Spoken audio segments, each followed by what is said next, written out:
Okay, hello everyone. Here I want to provide a tutorial on how to change the look of Infinix Hot 4G device like an iPhone.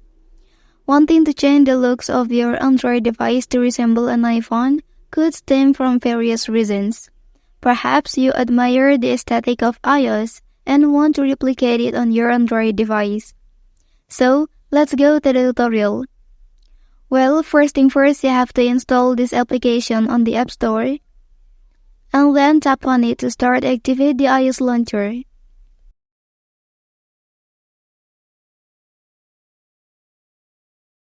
Okay, next you can select the language and click Save here.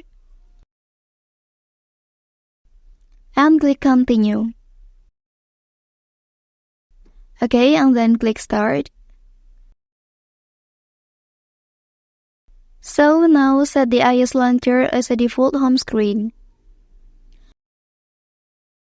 Okay, so the way to change the wallpaper, simply tap on the application and here select the wallpaper option. So now you'll find the available wallpapers and click Set as Current to set it as your device wallpaper.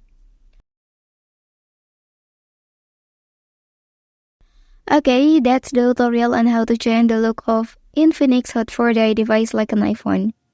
If you are helped by this video, don't forget to like and subscribe to get other information from this channel. Thank you.